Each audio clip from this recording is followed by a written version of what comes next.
Hi hello ನಮಸ್ಕಾರ. ಯಾವಾಗ್ಲೂ ನಗ್ತಾರಿ ನಗಸ್ತಾರಿ. ನಾವಿವತ್ತು ಹೋಗತ್ತೀವಿ ನೋಡ್ರಿ ಮಂತ್ರಾಲಯಕ್ಕ. ನಾವಿವತ್ತು ಬಂದೀವ್ರಿ ರೈಲ್ವೆ ಸ್ಟೇಷನ್ಕ. ಅದು ಗುಲ್ಬರ್ಗ ರೈಲ್ವೆ ಸ್ಟೇಷನ್ಕ. ರೈಲ್ವೆ ಸ್ಟೇಷನ್ ಇಂದ ಸೀದಾ ಮಂತ್ರಾಲಯಕ್ಕೆ ಹೋಗ್ತಾ ಇದೀವ್ರಿ. ಈಗ ರೈಲ್ವೆ ಬರ್ತದ್ರಿ. ರೈಲ್ವೆ ಬಂದ ಕೂಡಲೇ ನಾವು ಡೈರೆಕ್ಟ್ ರೈಲ್ವೆಗೆ ಹತ್ತೀವ್ರಿ. ರೈಲ್ವೆಗೆ ಹತ್ಕೊಳ್ಳಿ ಅದು ನೋಡ್ರಿ ರೈಲ್ವೆ ಬಂತು. ರೈಲ್ವೆ ಹತ್ಕೊಳ್ಳಿ ಡೈರೆಕ್ಟ್ ನಾವು ಈಗ ಹೋಗೋದು ಮಂತ್ರಾಲಯಕ್ಕೆ ರೀ. ಇಲ್ಲಿ ನೋಡ್ರಿ ಫೈನಾನ್ಷಿಯಲ್ ಮಿನಿಸ್ಟರ್ ಅವರ್ರಿ ನಮ್ದು. ಇವರೇ ನಮ್ದೆಲ್ಲ ಫೈನಾನ್ಷಿಯಲ್ ನೋಡ್ಕೊಂಬದ್ರಿ. ಇಲ್ಲಿ ನೋಡ್ರಿ ರೈಲ್ವೆ ಬಂತ್ರಿ. ರೈಲ್ವೆ ಬಂದ್ಕೊಳ್ಳಿ ಊಟ ಮಾಡಿದ್ವಿ. ಫಸ್ಟ್ ಮನಿಂದ ಕಟ್ಕೊಂಡ್ ಬಂದಿದ್ರಿ. ಊಟ ಮಾಡಿದ್ವಿ. ಬಾರಿ ಊಟ ಮಸ್ತ್ ಆಯ್ತ್ರಿ. ಮನಿಂದ ಕಟ್ಕೊಂಡ್ ಬಂದಿದ್ ಊಟ ಹೊರಗಿನ ತಿನ್ನಲ್ರಿ. ಹೊರಗಿನ ತಿಂದ್ರ ರೈಲ್ವೆದಾಗ ಸುಮ್ಮನೆ ಫಾಲ್ತು ವೇಸ್ಟ್ ರೀ. ಡೈರೆಕ್ಟ್ ಬಂದು ಮಂತ್ರಾಲಯಕ್ಕೆ ಬಂದ್ರಿ. ಮಂತ್ರಾಲಯಕ್ಕೆ ಊಟ ಆದ ಕೂಡಲೇ ಮಂತ್ರಾಲಯಕ್ಕೆ ಬಂದು ಮುಟ್ಟಿದ್ವಿ. ಮುಟ್ಟಿದ ಕೂಡಲೇ ಮಂತ್ರಾಲಯ ಹತ್ರ ಹೊರಗಿನ ಗೇಟ್ ರೀ. ಮಂತ್ರಾಲಯ ಹೊರಗಿನ ಗೇಟ್ ರೀ.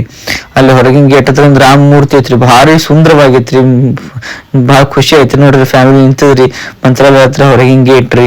ನೋಡಕ್ ಖುಷಿ ಐತ್ರಿ. ಇಲ್ಲಿ ನೋಡ್ರಿ ನಮ್ ಕ್ಯೂಟಿ ಅಮೋಘ ಹೆಂಗ್ ನಡ್ಕೋತ ಹೊಟ್ಟನ ನೋಡಕ್ ಮಜಾ ರೀ. ಭಾಳ ಎಂಜಾಯ್ ಮಾಡಾಕತ್ತೀನ್ರಿ ಮಂತ್ರಾಲಯ ಹತ್ರ. ಹೊರಗಡೆ ಓಡಾಡ್ತಾ ನೋಡ್ರಿ ಎಷ್ಟು ಚೆನ್ನಾಗಿ ಮಲ್ಕೊಂಡ್ರಿ ಮಂತ್ರಾಲಯದಲ್ಲಿ.